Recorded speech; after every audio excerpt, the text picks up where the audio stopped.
Hello and welcome to ज़रा हट के। आज जुमा है, कॉलिंग डे है। नंबर्स आपके सामने स्क्रीन पर भी चल रहे हैं, मैं भी बता देता हूँ। 0213233092729 और 30 3 लाइनें हैं। आप फ़ोन कीजिए, जो भी आपके मसाइल हैं उस पर इज़हार ख्याल कीजिए। सबसे पहले हमारे साथ अजीज़ुर रहमान हाशमी साहब हैं इस्लामाबाद से। जी अस्सलाम वालेकुम। वालेकुम अस्सलाम। जी, मेरा नाम अजीज़ुर रहमान हाशमी है। मैं स्टेट लाइफ इंश्योरेंस में 96 में भर्ती हुआ, फिर 99 में निकाल दिया गया। उसके बाद सेक्ट एम्प्लॉई एक्ट के तहत मैं 2010 में दोबारा भर्ती किया गया और मैं अपने काम रेगुलर बेसिस पे काम कर रहा था कि अचानक ना मैंने किसी अदालत में केस किया, ना मैं किसी अदालत गया कि सुप्रीम कोर्ट के एक फैसले ने हमें बिल्कुल बेरोजगार कर दिया और तकरीबन 17,000 बंदे जो हैं वो निकाले गए, जिसकी वजह से 1.25 लाख लोगों का जो मुतासर हुए। जी, तो अब आप का क्या, क्योंकि सुप्रीम कोर्ट ने ये फैसला दिया, मुल्क की सबसे बड़ी अदालत है, तो आप लोग क्या इसके रिव्यू में जा रहे हैं? रिव्यू में तो वो बंदा जा सकता है जिसने केस किया हो। हमने तो केस भी नहीं किया हुआ, ना हमें पता था कि किसी ने केस किया हुआ हमारे बारे में तो नहीं। लेकिन रिव्यू कौन सा केस था ये जिसमें सुप्रीम कोर्ट ने ये करार दिया है कि 2010 में जो लोग रीइंस्टेट हुए थे, उसमें चंद महकमों के बंदे गए थे कि हमें हमारे ड्यूज नहीं मिले। हमारे जो पुराने ड्यूज है वो नहीं मिले। लेकिन बजाय इसके कि 200 बंदे का फैसला करती है कि जो बंदा गया भी नहीं है, सिर्फ 200 बंदा गया हुआ है कि अपनी रिक्वेस्ट लेके, उसने बजाय इसके कि 200 बंदों का वो करती, ये जो है 17,000 खानदानों को उठा के नौकरी से बाहर किया है और रेगुलर एम्प्लॉइज को किया है। और स्टेट सुप्रीम कोर्ट का खुद फैसला है कि 90 डेज से ऊपर डेली वेजेस पे भी अगर बंदा कोई काम करता है तो उसको वो रेगुलर खबर किया जाएगा। तो 10 साल बाद जो वो होता है उसको तो वो पेंशन भी देनी पड़ती है हमें, ना पेंशन, ना किसी का कोई बात, ना कोई काम। अजीज साहब, अब वाहिद तरीका यही है कि सुप्रीम कोर्ट के अंदर रिव्यू फाइल की जाए, क्योंकि आप उसकी जद में आए हैं, तो आप पार्टी हैं इसमें। तो अगर अपने दोस्तों के साथ या जो कॉलीग्स के साथ मशवरा करके आप इस चीज़ को चैलेंज कर सकते हैं मेरे ख्याल में, क्योंकि ये फैसला सुप्रीम कोर्ट से हुआ है, तो लिहाजा कोई और उसको रीइंस्टेट नहीं कर सकता। लेकिन उसके साथ साथ ये भी आप बता दें कि कितनी अपने ही फैसलों के खिलाफ रिव्यू पिटिशन कम ही सुनी जाती हैं, लेकिन फिर भी आप वाहिद अगर कोई रास्ता, क्योंकि आप रास्ते की बात है तो यही एक रास्ता है। अब मुझे नहीं पता कि सुप्रीम कोर्ट उसको एंटरटेन करेगा या क्या करेगा, लेकिन ये जिस तरह से हुआ है तो उस तरह से ज़ाहिर है बहुत से लोग, हज़ारों, आपने ख़ुद फरमाया कि लोग बेरोज़गार हुए हैं। तो ये जैसे इन्होंने बताया 1996 में एम्प्लॉय हुए थे, 99 में इन लोगों को बरतरफ कर दिया गया था। फिर जब जरदारी हुकूमत ने 2010 में इन सबको रिस्टोर किया, उसके खिलाफ फिर ये लोग गए, कुछ लोग गए, लेकिन सुप्रीम कोर्ट ने इन सबको ये तसव्वुर किया कि जी आपकी जो रीइंस्टेटमेंट थी वो गैर कानूनी थी, महंगा पड़ गया, तो वो हुआ। बहरहाल हम दुआगो हैं, अल्लाह करे ज़ाहिर है किसी का भी रोज़गार ना जाए और आप दोबारा रीइंस्टेट हो जाए, अगर सुप्रीम कोर्ट ये समझता है। राजा शफकत साहब हैं इस्लामाबाद से। जी राजा साहब। हेलो हेलो हेलो अस्सलाम वालेकुम। जी वालेकुम अस्सलाम। जी भाई। सर यही मसला था जो अभी आपने डिस्कस किया, बहुत ही एक मुआशी कत्ल किया गया है 17,000। राजा आपका भी, आप भी इसी जद में आए थे, ये जो अभी बात हो रही थी, जो कोर्ट केस की बात हो रही थी? जी सर, ये जो फैसला हुआ है उसमें 17,000 फैमिलीज अफेक्टेड हुई हैं और मेरे अबू भी सीगेस्ट एम्प्लॉई थे। अच्छा, कहाँ के थे? लाड़काना के सर। नहीं मतलब कहाँ के, किस इदारे के? इसी इदारे के? नहीं, सुई साउदर्न गैस कंपनी, सुई साउदर्न गैस। ठीक है भाई। तो जो मशवरा हमने दिया अर्लियर, आप भी अगर चाहें तो उनके साथ मिल करके अपील फाइल कर दें। अभी 3 रोज़ कबल एक रिटायर्ड एक एम्प्लॉई थे, उन्होंने अपने बच्चों के साथ जा कर के ख़ुद को आग लगाने की भी कोशिश की थी कॉन्स्टिट्यूशन एवेन्यू पे, लेकिन पुलिस ने बचा लिया था। तो ये कामरान अली हैं नवाबशाह से। जी कामरान भाई। अस्सलाम वालेकुम। वालेकुम अस्सलाम। कल एक बच्चों की मजलिस में कहा, एक शौक बच्चे ने, हमारी ताक में दुश्मन बड़े तैयार बैठे हैं, अजीजों साथियों, मंसूबा बंदी के ज़माने में गनीमत है कि हम सूरत यहाँ 2-4 बैठे हैं। तुझे अटकेलियाँ सूझी हैं, हम बेजार बैठे हैं। चलिए, अच्छा। तो सर ये सीपैक के प्रोजेक्ट के अंदर जो है ना वो सिंध को बिल्कुल नजरअंदाज किया जा रहा है। कैसे कैसे जानिब से कैसे सर, ये एक तो आए दिन जो है वो कराची वालों को लॉलीपॉप दे दिया जाता है उसका बसेस का, और फिर वो बसेस आज तक नवाज शरीफ के दौर से आज तक चली नहीं इसका है। सीपैक से क्या ताल्लुक है?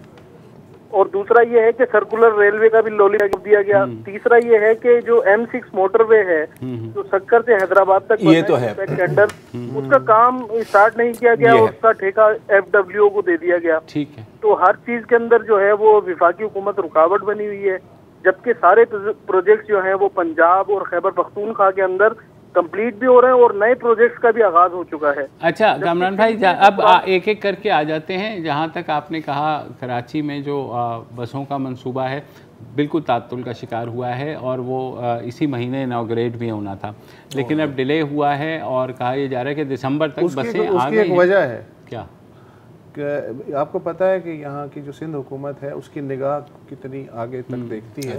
2024 में बिजली से चलने वाले व्हीकल्स और बसें आ रही हैं, तो अब अगर फर्ज करें ये बसें ले भी ले कराची की तो कौमी खजाना ही जाया होगा ना। 2 साल के लिए आदमी लेकिन ले ली हैं उन्होंने बसें। नहीं, अब तो स्क्रैप के भाव बेचनी पड़ेंगी। ये इन्हें 2024 तक इंतजार करते हैं ताकि वो बिजली की जो बसें आ रही हैं। सही बात है। नहीं, और मैं तो सुन रहा हूँ कि हो सकता है कि 2050 तक कोल्ड फ्यूजन भी आ जाए।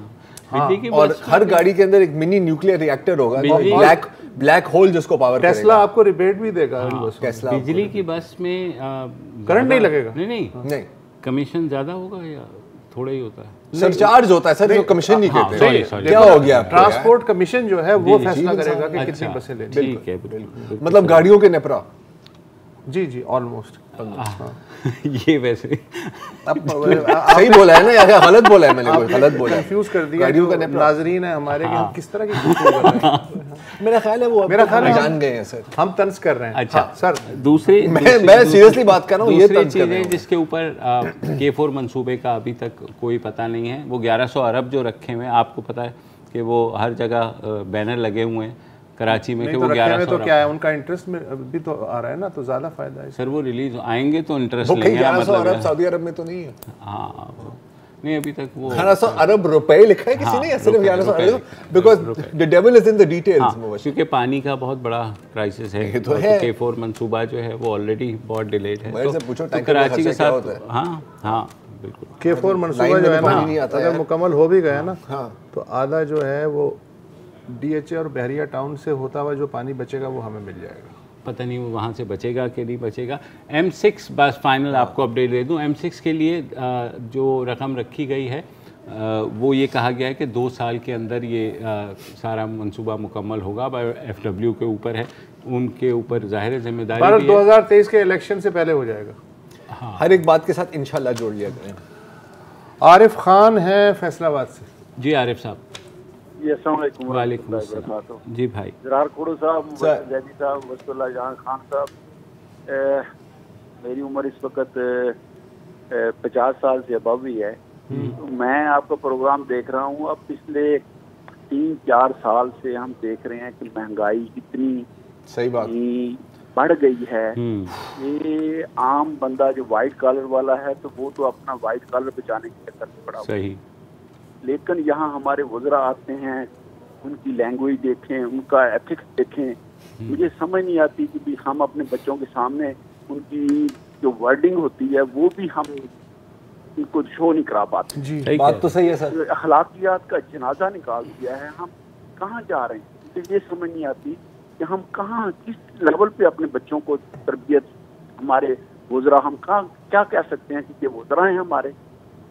सर देखिए दूसरे सवाल का वैसे पता है ये तो जिस तनज़्ज़ुली की तरफ हम जा रहे हैं ये उसी का एक रिफ्लेक्शन है। और आप जिस तरह की गुफ्तगू देखते हैं उसमें वज़रा ज़ाहिर सरफ़हरिस्त हैं और हुकूमत में हैं तो वो ज़्यादा नोटिस होते हैं, वरना जिस तरह की पॉलिटिकल वो होती कि मेरी एक और सजेशन है आरिफ साहब से, अगर आप इजाज़त दें आरिफ साहब। मैं कहता हूँ आप बाकायदा अपने बच्चों को ये सब दिखाया करें और उनको कहो कि अगर तुमने कभी इस तरह की बात की मैं तुम्हारी टांगें तोड़ दूंगा। देखो कभी कभी you have to show people a bad example. नया पाकिस्तान कैसे बनेगा वो। अच्छा, दूसरी आपने जो पहले बात की महंगाई की, आज ही जो फेडरल ब्यूरो ऑफ स्टैटिस्टिक्स है यानी वफाकी इदारा शुमारियात, उसने जो जारी किए लेटेस्ट फिगर्स के फूड इन्फ्लेशन, जो इन्फ्लेशन है 13.64% हो गई है, जो जिसके बारे में ना इकोनॉमिक सर्वे में इतना जिक्र था और ना ही को बजट के अंदर कोई प्रिडिक्शन थी। वो ये कहा गया था 9 से 10% होगी और जाहिर है सब ने उस वक्त तालियां भी बजाई थी कि बहुत, लेकिन 13.64। अच्छा, और सबसे पॉलिटिकली कॉस्टली इन्फ्लेशन जो होती है वो फूड इन्फ्लेशन। हाँ, फूड इन्फ्लेशन, और यही हुकूमत के गले भी पड़ेगी इवेंचुअली। अगर जो महंगाई है अगर वो नहीं रुक पाई तो यही चीज़ गली पड़ती है। बिल्कुल। और बाकी चीज़ें ये छोड़ दो, सिलेक्टेड नॉट सिलेक्टेड, ये वो मेन थिंग यही होती है। वो वोट खिलाफ ही देंगे ना। हाँ है तो गिनेंगे तो नहीं ना। देखते हैं सर, हो सकता है ईवीएम में ये भी एक नन ऑफ द अबव की ऑप्शन है। हाँ, ये लानत की ऑप्शन बातें कर रहे हो। आगे बढ़ते हैं जी। कौन है? आरिफ रशीद साहब। सहर हमीद है कराची से। जी सहर जी अस्सलाम वालेकुम अस्सलाम जी। आप लोगों को तो एक पूरे चैनल, पूरे टीवी पे, मीडिया पे सिर्फ आपका प्रोग्राम है जो देखने के काबिल है। हर तरह की मालूमात भी, और आप लोग सही तरीके से ईमानदारी से बात कर लेते हैं, वरना तो कुछ देखने के काबिल ही नहीं है चैनल तो न्यूज के। अब दूसरी बात ये कहनी थी कि वाकई इसने नए पाकिस्तान से तो पुराना पाकिस्तान बहुत बेहतर था, बहुत अच्छा था। कम से कम इतनी अखलाकी गिरावट तो नहीं थी। आप देखें जरा किस कदर गंदी जबान इन लोगों की, सारे जो बैठते हैं गवर्नमेंट के, इतनी इन लोगों को तो बिल्कुल खुली छूट है। अगर ये लोग अपने काम पे तवज्जो दें तो शायद कुछ हमारा नया पाकिस्तान में कुछ तरक्की हो सके, मगर कुछ नजर नहीं आता है। जिससे मैं ये कहना चाहती हूँ, इमरान खान बहुत अच्छा काम कर रहे हैं। अगर ये कहते हैं कि मैं रियासत मदीना की तरफ जा रहे हैं, इनसे एक गुजारिश है, प्लीज जरा इनसे कह दें, अगर ये टीवी देखते हैं कि कम से कम अपने इन चैनल वालों को, इन मीडिया को इतना तो पाबंद करें कि ये जो इतनी उड़ियाँ आती हैं एक्टर्स और ये लोग अवार्ड के फंक्शन में या इसमें आती हैं, तो कम से कम लिबास तो अपना तरीके का पहन के आए। अगर सबको पाबंद कर दें, आप देखें ज़ियाउल हक को लाख बुरा कह लें, लेकिन ज़ियाउल हक के ज़माने में काफ़ी हद तक ये सारी चीज़ें रुकी हुई थी। लेकिन अब ये देखें कि कम से कम इससे ना बहुत ही ज़्यादा, आप यकीन करें देखने का दिल नहीं करता है, ना न्यूज़ चैनल, ना ये अवार्ड के फंक्शन तो देखने का होता ही नहीं है। आप जरा इनसे चाहिए कम से कम, अगर वो देखते हैं टीवी, पता नहीं देखते हैं नहीं देखते, कि इनको पता तो चले कि अवाम क्या कहती है, क्या चाहती है। ठीक है, ये तो आपकी बात ठीक है। जो पहले बात की थी ना, हाँ, कि अगर अपने काम पे तवज्जो करें, बदकिस्मती से सहर साहिबा कभी कभी मुझे लगता है कि यही काम है। हाँ यार, मुझे पता ये खामी नहीं है, क्वालिफिकेशन है। और आप देखें ना, मतलब जिस तवातुर से तर्जुमान तब्दील होते हैं, कौन सा प्रमोट होता है? जो पहले से ज्यादा बदतमीज होता है। ऐसा ही भाई, आप आज देखें ना, आजम सवाती साहब, ओ माशाल्लाह, इलेक्शन कमीशन को आग लगा दें। अबे भाई, खुदा के लिए यार, ये घोटकी से हैदराबाद तक की पटरी, आप वजीर रेलवे हैं, उसके ऊपर तवज्जो दे दें। हर दूसरे रोज वहाँ जो है वो डब्बे उतर रहे हैं ट्रेन से। अब मुंतजिर हैं आप, खुदा ना करे कि एक और कोई खौफनाक हादसा हो, तो फिर आप जो है ना वो दोबारा से करने के वो तो सर, मतलब देखिए सर, इस्तीफे की डिमांड होती थी नए पाकिस्तान में, ये पुराने पाकिस्तान में, सॉरी, ये है नया पाकिस्तान। और यहाँ पर अपेरेंटली आपकी जो अगेन वही क्वालिफिकेशन वाली बात है ना सर, अब ट्रेन नहीं चल रही, कोई बात नहीं, हमारे मुखालफिन को लंबी लंबी गाली दे, 100 खून माफ, और लिटरली 100 खून माफ। इस केस में ऐसा ही है जी। आरिफ बशीर मोहम्मद रहीम साहब हैं, सऊदी अरब के दारुल हुकूमत रियाद से। जी जनाब। जी सर। अस्सलाम वालेकुम सर जी। वालेकुम अस्सलाम जी। रहीम भाई, सर जी कैसे हो? ठीक ठाक, बिल्कुल खैरियत। सर जी, मैं यही पूछ रहा था कि अभी ये 3 साल तो बहुत मुश्किल से गुजर गई, लेकिन हो सकता है कि ये 2 सालों में अल्लाह करे कि ये हमारा तब्दीली सरकार कुछ न कुछ तब्दीली लेके आए और मुल्क का हालात बराबर हो। आमीन। अगर इस 2 सालों में बराबर नहीं हुआ और फिर भी यही बंदोबस्त हो रहा है कि कभी मशीन से वोटिंग करेंगे, कभी कोई पुराने तरीके से, और दोबारा ये हुकूमत आया तो आया पाकिस्तान की आवाम का, फिर क्या होगा? देखिए ये अवाम बेचारे यही सोचते हैं कि आगे क्या होगा, लेकिन वो उनकी तवक्कुआत के बिल्कुल ऐन मुताबिक अगला जो है ना ज़्यादा प्रेशर डालता है, तो फिर वो पीछे वाले को याद करना शुरू कर देते हैं। और दूसरा, पहले उन्होंने कहा 3 साल बड़े मुश्किल से गुजरे हैं, तो मैं पूछने लगा था कि क्या सऊदी अरब में भी, लेकिन फिर ज़ाहिर है कांटेक्ट तो इनका है। हाँ, कांटेक्ट तो इनका है। एग्जैक्टली। रिजवान शब्बीर हैं रावलपिंडी से। जी रिजवान भाई, अस्सलाम वालेकुम सर, खैरियत से हैं आप? अल्लाह का शुक्र जी। अच्छा सर, वो छोटी सी आपके तवस्सुत से मैंने वो एक अपील ही करनी थी। जी जी। कि मैं भी उन 17,000 मुतासरीन में से एक हूँ जिन्हें यक जम्बुशे कलम जो है नौकरी से 12 बजे हम लोग ऑफिस पहुँचे और 12 बजे हमें घर भेज दिया गया कि जो भाई आपके 12 साढ़े 12 साल गए बाहर में और आप सीधे घर को चले जाओ। तो हमारी लिए अपील है सर, काइंडली आप अपने तवस्सुत से इन्हें बोलेंगे सर, काइंडली हम गरीब लोगों पे रहम करें। ये 16-17 हज़ार घर है सर, हमारे बच्चे तो परेशान हैं। हम लोग यकीन करें कि हमें खुद समझ नहीं आ रही क्या करें, बल्कि हमारे एक भाई ने तो आखिर तक चला गया जी। कहीं बाप हमारे साथ के जो है वो फोत हो गए इसी परेशान। तो आपका डिपार्टमेंट कौन सा था रिजवान साहब? हाँ मैं आईबी से था सर। आईबी से, ठीक है। मैं बहुत से लोग बहुत से डिपार्टमेंट से निकले और तकरीबन हर डिपार्टमेंट ही लग रही है। मैं पता नहीं, मुझे कहना चाहिए कि नहीं, जाहिर है वो है, लेकिन कुरानदाजी में ट्राई करें। लेकिन कुरानदाज चलो यार है नहीं, कह दो चलिए कुरानदाजी में ट्राई करें। आपका भी कोई प्लॉट स्लॉट निकल आए, यही हो सकता है। हम सब भी उसी उम्मीद पर हैं। कंप्यूटर इंटेलिजेंस ज़रूर है पर इतना नहीं है। अच्छा, पर्चियाँ 6 ही होती हैं बस? एक वक्त में 6 पर्चियाँ। एक वक्त में 6 पर्चियाँ, सही। तो कौन साहब हैं भाई? कोई ब्रेक ले लें। ब्रेक भाई ले लें।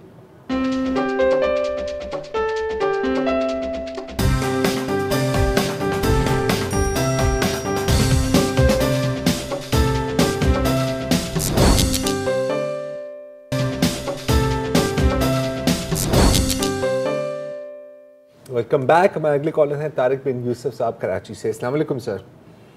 वालेकुम सर। वालेकुम अस्सलाम सर जी, अभी आप जब डिस्कस कर रहे थे रेलवे के ऊपर, तो उसकी बात करना चाह रहा था। जी जी।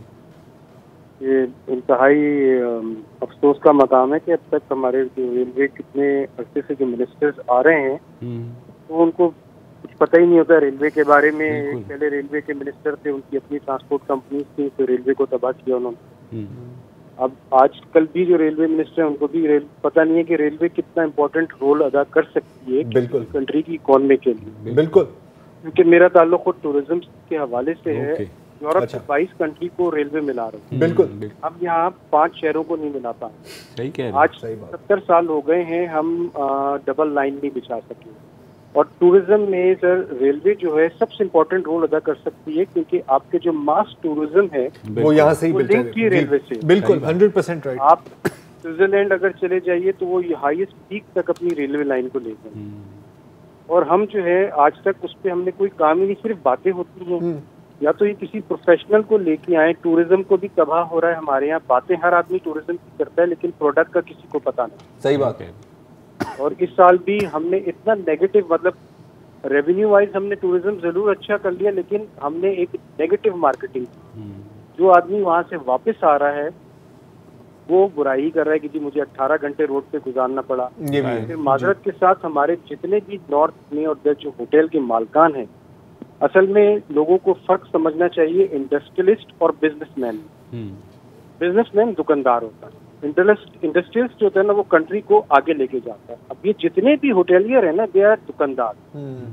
कोई प्रोफेशनल अप्रोच नहीं है। और इन्होंने इतना नेगेटिव इस साल जो दिया है इम्पैक्ट, वो आगे चल के हमारे टूरिज्म को मजीद नुकसान देगा, क्योंकि हमने प्रोडक्ट डेवलप नहीं किया है। और आदमी जिसको सिर्फ ये पता है कि टूरिज्म टी से स्टार्ट होता है, वो टूरिज्म की बात कर रहे हैं। समझ गए। इसीलिए रेलवे मिनिस्टर जो है ना वो इलेक्शन कमीशन को आग लगाने की बात कर रहे हैं। हाँ, कोई डाइवर्जनी टैक्टिक्स है ना कि अपनी परफॉर्मेंस को छुपाने के लिए आप वो जो है ना खुश करें बॉस को। प्रोड्यूसर साहब, ये तारिक साहब का नंबर महफूज कर लीजिएगा। इनसे बाद में भी हमें बात करनी होगी। बिल्कुल। टूरिज्म जब पॉलिसी जब हम डिस्कस करेंगे प्लीज। और ये हमें करनी चाहिए। अजीम कुरैशी हैं कराची से ही। जी अजीम साहब। सर वालेकुम अस्सलाम। सर मैं भी होटल इंडस्ट्री से और टूरिज्म से ही ताल्लुक रखता हूँ। इंटरेस्टिंग। और सिर्फ कहने से कुछ नहीं होता। मैं अभी स्कर्दू गया था और इट्स अ प्लेस टू सी। और यकीन करें कि अनएक्सप्लोर चीज है और हम आज तक उसके लिए कुछ कर नहीं सके। 3 घंटे लगते हैं जगह पहुंचने के लिए। देवसाई इतनी खूबसूरत जगह है, तोशेर लेक इतनी खूबसूरत जगह है, लेकिन अगर वहाँ पे प्राइम मिनिस्टर साहब बगैर हेलीकॉप्टर के किसी दिन जाएं तो शायद लॉजिस्टिक्स सही हो जाए। ये भी 3 घंटे का रास्ता है वो एक घंटे में हो सकता है। इसके अलावा क्लीनिंग है, सिर्फ गलियात में नतिया गली का हम ख्याल कर रहे हैं because it's a prime minister host, it's a hosting place of prime minister, लेकिन बाकी जगह का अल्लाह ही हाफिज है। मैं सिर्फ आप लोगों से ये रिक्वेस्ट करना चाहता हूँ कि बाखुदा लोकल टूरिज्म पाकिस्तान की असास है इस वक्त। हमने इंडस्ट्री भी आजमा ली, हमने ज़राई मुल्क बन के भी सोच लिया, देख लिया। ये एक आखिरी टारगेट है sir, we must do something about it. और ये डोमेस्टिक टूरिज्म का टाइम है। Domestic tourism will convert to international tourism sir. I agree sir, इस पे हमें बहुत सीरियसली काम करना चाहिए सर। इससे रोजगार निकलेगा, इससे सब कुछ बनेगा और पाकिस्तान का इतना सॉफ्ट इमेज आएगा। अनएक्सप्लोर पाकिस्तान होना चाहिए जो हम एक्सप्लोर ही नहीं कर पा रहे। गवर्नमेंट को सिर्फ बात कर, एटलीस्ट मैं इस बात का क्रेडिट देता हूँ इमरान खान साहब को कि उन्होंने इस दफा टूरिज्म का कम से कम नाम ले लिया। अब तक तो किसी ने जिक्र भी नहीं किया था। आप यकीन करें कि इस पूरी डायस्ट्रेस 1.5 साल हो रहा है कोविड में, वी आर सर्वाइविंग, लेकिन ये डोमेस्टिक टूरिज्म एक बहुत बड़ा गेम चेंजर है पाकिस्तान के लिए। बिल्कुल। And I am telling you sir कि Pakistan can be a place of good नहीं अजीम साहब 100% आपकी बात बिल्कुल सही है। मुझे याद है जब मैं पहली दफ़ा फेरी मेडोज गया था तो वहाँ पर भी पहले तो सारे फॉरेन टूरिस्ट का ही गेम थी ना। उन्होंने कहा था कि नहीं हम कमी पूरी कर रहे हैं लोकल टूरिज्म के साथ। अभी जो इन्होंने बात की देवसाई की, अभी मेरे कुछ दोस्त वहाँ पे गए, अच्छा वही मसला कि पहुँचते पहुँचते जो इंफ्रास्ट्रक्चर है आप ख़त्म हो जाते हो। ठीक है, अब मैं खुद गया था आज़ाद कश्मीर, ठीक है सही है, टेक्निकली आपका एक सेपरेट एंटिटी है यार। मोस्ट ब्यूटीफुल प्लेस वहाँ का है मेरी नज़र में ताउबत, लेकिन वो जो रोड है ना कि मतलब 10 किलोमीटर पार करने के लिए ना आपको 3-4 घंटे गुजारने पड़ते हैं। ये सिचुएशन। और ये जो जीपों वाला भी है बिल्कुल, जिसको ऑप्शन ज़रूर होनी चाहिए, लेकिन आप वो इतनी ज़ाहिर फेरी मेडोज़ और ताउबत जाने के लिए आपको वो करना पड़ता है। नारान से सैफुल मलूक जाने के लिए जो सड़क है वो सड़क नहीं बन रही कि आपको नीचे से जीप हायर करेंगे तो आप जाएंगे। वो उसकी वजह वही है ना, वही हेलीकॉप्टर वाली। लोकल लोग जो हैं वो अगर पक्की सड़क बन गई तो ज़रार के पास अगर अपनी करोला है तो वो लेके सैफुल मलूक चला जाएगा। लेकिन सड़क अगर ऐसे रहेगी तो आपको लोकल लोगों से जीप लाजमन हायर करनी पड़ेगी। ये भी चीज़ है वहाँ। चलो ये एक फैक्टर है, खैर है, लेकिन इसमें और मजीद बहुत हमें बात करनी है। फेरी मेडोज में भी यही फैक्टर। नहीं, टूरिज्म फेरी मेडोज में तो आपके पास और कोई ऑप्शन भी नहीं है, वो आपको करना होगा। वो फिर आपको घोड़े पे वो तो आपको करना ही पड़ेगा। मैं तो नहीं चल सकता।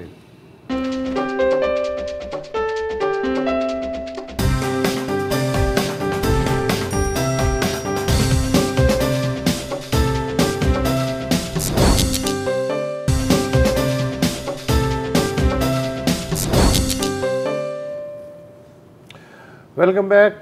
कराची से हैं फुरकान गोपलानी साहब। जनाब अस्सलाम वालेकुम सर, खैरियत हैं? सॉरी आपको इतना जो है वेट करवाया। अरे नहीं सर, कोई नहीं है, कोई बात नहीं है सर। मेरा आज जो सवाल है वो है क्रिकेट से रिलेटेड। जो आज मतलब जो अभी पाकिस्तान क्रिकेट बोर्ड ने जो टीम सेलेक्ट की है आने वाले वर्ल्ड कप T20 के लिए, अगर आपने उसकी लिस्ट देखी होगी तो जो 14 से 15 बंदे हैं उसमें ऑलमोस्ट सर जो है 8 से 9 तो जो है उन्होंने बॉलर सेलेक्ट किए हैं। मैं किसी भी फर्दे वाहिद पे नहीं जा रहा कि इसको क्यों नहीं किया और उसको नहीं किया, लेकिन क्या हमने वर्ल्ड कप के अंदर सिर्फ बॉलिंग करनी है, हमने बैटिंग नहीं करनी है? मेरा ये सवाल है। अब मैं आपको अगर लिस्ट मेरे हाथ में है तो मैं आपको बताता हूँ। Shadab Khan bowler, Haris Rauf bowler, Hasan Ali bowler, Imad Wasim bowler, Khushdil Shah bowler, Mohammad Nawaz bowler, Mohammad Wasim junior bowler, Shaheen Shah Afridi bowler. Proper सिर्फ रेगुलर बैट्समैन सिर्फ 2, एक बाबर आजम और एक मोहम्मद हफीज, और रिजवान जो है वो कीपर है। तो क्या हमने सिर्फ बॉलिंग ही करनी है, बैटिंग नहीं करनी क्या हमने वर्ल्ड कप में जाके? क्या करना है? देखिए बैटिंग तो हमें पता है हमारी 2 खिलाड़ियों पर चल रही है, बाबर आजम और रिजवान। बाकी तो वो जो है ना शामिल वो नहीं, वो तो वो है कि सिगरेट पकड़ो में आया बस, तो वो वाला हिसाब होता है। तो इसलिए उन्होंने बॉलर्स में आई एग्री विद यू कि हमें कुछ बेहतर ऑलराउंडर्स या एटलीस्ट कोई 1-2 बैटर्स। अब फ़खर जमान को आपने जो है रिजर्व में बिठा दिया है। अब आई डोंट नो कि कुछ बात तो हो रही है स्क्वाड में चेंज की, होपफुली देखिए। ये ऊपरी सिलेक्शन है, मुस्तकिल अभी बाद में होगी। हाँ, लेकिन आपके ख्याल में कौन होना चाहिए था? फुरकान साहब जी, आपके ख्याल में इसके अलावा क्या चॉइस थी हमारे पास? मेरे हिसाब से जो है ना सर, जो टीम आपको जो फर्स्ट 11 जो खेलने वाले हैं, आपको ओपन कराना चाहिए आपके रिजवान से और अपना शर्जील खान से जी, ठीक है। फिर आपका वन डाउन आ जाए बाबर आजम, फिर आपका जो है उसके बाद आए आपका जो है शोएब मलिक या हफीज आ जाए, फिर शोएब मलिक आ जाए, उसके बाद फिर आप अपने प्रॉपर 5 बैट्समैन पहले ऊपर जो है वो आप ओके करें, उसके बाद फिर आप इमाद वसीम से शुरू करें, फिर शादाब खान पे आ जाएं, फिर आपका जो है दूसरे हसन अली हैं, ये सारे ऑलराउंडर हैं। देखिए हमेशा जावेद मियादा साहब क्या कहते थे कि जंग हमेशा ऊपर से जीती जाती है। आपके पास पूरी टीम के अंदर सिर्फ 2 रेगुलर बैट्समैन है, जो आप रिजवान को कह ले या हफीज को कह ले या बाबर आजम को कह ले। उसके बाद आपके पास कोई ऐसा बैट्समैन नहीं है कि लेट सपोज कि अगर अल्लाह ना करे कि पाकिस्तान की शुरू में कोई 5 ओवर में 4 विकेटें गिर जाती हैं, तो ये जो बाकी मैंने आपको लिस्ट बताई है, इसमें से कोई भी आप एक बंदा ऐसा कोई कह सकते हैं कि जो बकाया 16 ओवर खेल सकता है? कोई भी नहीं है इसमें, बिल्कुल ठीक है, इसमें कोई भी नहीं है। तो अब ये इनके थिंक टैंक को सोचना चाहिए, जिसमें मेरे ख्याल से शोएब अख्तर साहब भी बहुत इसको इन्होंने हाईलाइट किया है। उन्होंने तो बल्कि अपनी टीम बना भी दी और बल्कि उन्होंने चैलेंज भी किया है कि 12 तारीख जो आखिरी कट टू डेट है, उससे पहले हो सकता है प्रॉब्लम ये जो है ये टीम चेंज हो जाएगी। नहीं सॉरी 10 अक्टूबर 10 अक्टूबर तो उन्होंने कहा कि ये चेंज हो जाएगी। तो फिर आप क्यों पैनिक क्रिएट करते हैं? क्रिकेटर जो होता है वो क्रिकेटर की लाइफ होती है, जिसको आपने सेलेक्ट कर लिया और सेलेक्ट करने के बाद जब आपको बाहर आप उसको फेंकेंगे तो वो कितना डिसहार्टेड हो जाता है। सही बात। तो आप पहले से ही आप उस चीज को प्रिपेयर करें। सेकेंडली ये आपके दोनों कोच छोड़ के चले गए ऐसे टाइम पे कि जब आपके महीने बाद वर्ल्ड कप है, अब आप सकलैन मुश्ताक साहब को ला रहे हैं और आप जो है अब्दुल रजाक साहब को ला रहे हैं, जिनका अभी रिसेंटली कोई एक्सपीरियंस टीम के साथ नहीं है। तो हमेशा ऐसा क्यों होता है? मुझे पिछला वर्ल्ड कप याद है, जो आपका वनडे क्रिकेट का जो वर्ल्ड कप हुआ था, हमारा जो है सरफराज का इतना मोराल अच्छा था कि उसने जो है आपका PSL यहाँ पे जीता था। उसके बाद का आपका एक टूर था ऑस्ट्रेलिया का, आपने शोएब मलिक को कैप्टन बनाकर बुरी तरह हार कर आप वापस आ गए, आपने सारे लड़कों का मोराल का बेड़ा गर्क कर दिया। और उसके बाद आपने देखा होगा कि उस वर्ल्ड कप के शुरू के हम सारे मैचेस हारे, एंड में हम चले कोशिश की, पॉइंट टेबल पे जो है वो थोड़ा सा जो है वो रन रेट का इशू आया कि जो हमारा और न्यूजीलैंड का बराबर था, और मतलब न्यूजीलैंड का सिर्फ रन रेट बराबर था। तो मुख्तसर ये कि ये टीम जो है ये इस बैलेंस नहीं है और इसे बैलेंस होना और चाहिए। उसमें मसला ये है कि अब कंपटीशन इतना ज़्यादा हो गया है कि बांग्लादेश और अफगानिस्तान जैसी टीमें जो है ना वो T20 सीरीज़ में ऑस्ट्रेलिया को हरा रही हैं, न्यूजीलैंड को हरा रही हैं। तो आप सोचें कि आपके साथ होने क्या वाला है। और इंडिया बिल्कुल एक नेक्स्ट लेवल पे चला गया है। टीम बनाने की ऐसा तो नहीं है, एक्सपर्ट लोगों ने आखिर बनाई है। नहीं सर, एक्सपर्ट अब बहरहाल हर दफ़ा यही होता है। कोई वजह होगी जो हो सकता है हमारी समझ में ना आ रही हो, लेकिन रीज़न ज़रूर होगी। मेरी दसानी में तो कुछ नहीं आ रहा। एक वक्फा ले लेते। ज़ैनब फातिमा साहिबा हैं कराची से। जी ज़ैनब, वालेकुम सलाम। आप सबको इज्तिमाई तौर पर सलाम। बहुत अच्छा लग रहा है कि आपसे बात हो रही है। जी, जी। और जो अभी मैं प्रॉब्लम आपसे शेयर करने वाली हूँ, मेरी आवाज़ क्लियर है आप लोगों को? जी जी जी बिल्कुल लाउड एंड क्लियर। जी, वो मसला सुनकर आप लोग कहेंगे कि शायद ये कैसा मसला पेश कर रही है, क्रिकेट से बिल्कुल हटके ये बात है। हम क्रिकेट पे नहीं कर रहे हैं, इसलिए जी जी फरमाइए फरमाइए जी जी बिल्कुल हटके। अच्छा, ये मसला मेरा नहीं है, ये मसला आई वुड से कि हर एक बंदे का, स्पेशली पाकिस्तान में इतना ये प्रॉब्लम हो गया है स्ट्रे डॉग्स का मसला। स्ट्रे डॉग्स का मसला। और जिस एरिया में मैं रहती हूँ इतना साफ सुथरा एरिया हुआ करता था। यहाँ पे मैं आपको बताऊँ, ये कहाँ है जी? PECHS ब्लॉक 3 की बात कर रही हूँ। यहाँ पर एक 2 बेडरूम के घर की प्राइस है 1.5 करोड़ से ऊपर। ठीक है, इतना ये अच्छा एरिया कंसिडर होता है। लेकिन यहाँ पर मसला क्या है? Stray dog. एक गली में कम से कम एवरेज आपको 9 डॉग्स मिलेंगे। ठीक है, मसला क्या आ रहा है? मसला ये है कि हमारे बच्चे अगली गली में मस्जिद होने के बावजूद हम वो लोग कहते हैं गाड़ी और ड्राइवर पे कि वो उन्हें छोड़ने जाएं, वो नहीं है तो हम गाड़ी निकालें, अगली गली में मस्जिद है और वहाँ हमें उन्हें छोड़ने जाना है। ट्यूशन सेंटर सामने है, नहीं जा सकते, हमें जाना है उन्हें छोड़ने। सिर्फ एक गली में भी वो लोग एक अपार्टमेंट से दूसरे अपार्टमेंट ट्रैवल नहीं कर सकते। अगर कोई ओल्ड एज लोग भी हैं या अगर वैसे ही कोई वॉक के लिए भी जाना चाह रहे, वो नहीं जा सकते। मसला क्या आ रहा है आपको मैं बताऊं, ये मैं एक्सप्रेस ट्रिब्यून का आपको टैक्स और फिगर शो कर बता रही हूँ। जनवरी से मार्च तक में 7291 केसेस डॉग बाइट के सिर्फ कराची के रजिस्टर हुए। और पूरे सिंध के 200,000 केसेस, पूरे सिंध के। अभी मैं सिर्फ एक प्रोविंस की बात कर रही हूँ। और इनमें रेबीज के वैक्सीन का आपको पता है कि अवेलेबिलिटी का क्या हाल है, ठीक है। और अगर जो अवेलेबल है उसकी कॉस्ट डॉलर्स में अगर आप देखें, मैं तो अभी सर्च कर रही थी, आप उसको पाक रुपीज में करें, वो 14 क्या बंदा 4 लाख बाकरी जो है वो कैसे क्या करें, ठीक है। और आप मैं बयान नहीं कर सकती बच्चों की जो ये लॉकडाउन हुआ, बच्चे घर में थे, प्रोडक्टिव एक्टिविटी तो दूर की बात, उनकी साइकिलिंग पड़ी रहे और वो लोग जो है इस एक्टिविटी से भी जो है वो बेचारे डिप्राइव रहे। क्यों? इसलिए कि वो जो है वो बाहर तक नहीं निकल सकते, अपने अपार्टमेंट से बाहर तक नहीं निकल सकते। ठीक, नहीं बिल्कुल सही है ये। बिल्कुल अगर आपको याद हो वसत, आपको उन दिनों में कोरोना था जब हम गए थे आयशा चौधरी फाउंडेशन, तो यही सवाल किया था ये डॉग बाइट्स के बारे में, उन्होंने एक अच्छी एक्सप्लेनेशन दी थी और एक अच्छा हल भी दिया था। अब मुझे एग्जैक्टली अनफॉर्चुनेटली मुझे याद नहीं आ रहा, लेकिन वो और इस बारे में सिंध हाई कोर्ट ने एक्शन भी लिया था और कुछ पिनलाइज भी किया था। बट मेरे ख्याल में देखें ये सिविक बॉडीज की रिस्पॉन्सिबिलिटी है कि म्यूनिसिपल अथॉरिटी का तो है, लेकिन पॉइंट है कि किया जाए, क्योंकि यहाँ पर क्या होता है वो कलिंग करते हैं, ठीक है, जहरीला गोश्त डाल देते हैं, कभी कभी गोली मार देते हैं। अगर इससे मामला हल होता तो अभी ये बात हम नहीं कर रहे होते, तो clearly there is something wrong here ना। तो शायद स्टेरिलाइजेशन की तरफ आपको जाना चाहिए। स्टेरिलाइजेशन की बात हो रही थी। हाँ, मेरा ख्याल है कि स्टेरिलाइजेशन फिर बेहतर है, लेकिन अगेन ये भी एक और टॉपिक है जिस पर थोड़ी सी ज्यादा तफसील में बात करनी है। ये हम उस वक्त जाएंगे जब ये प्रॉब्लम इतनी बढ़ जाएगी। नहीं, इतनी बढ़ चुकी है सर। जब बढ़ जाए, जब वो पानी का लेवल यहाँ तक आ जाता है, हम थोड़ा सा ड्रेन कर देते हैं ताकि यहाँ तक पहुँच जाए, फिर दोबारा आ जाता है। तो ये मसला निकाल के देखते हैं। जनाब आज के लिए इतना ही जी, मंडे को हाजिर होंगे। खुदा हाफिज़।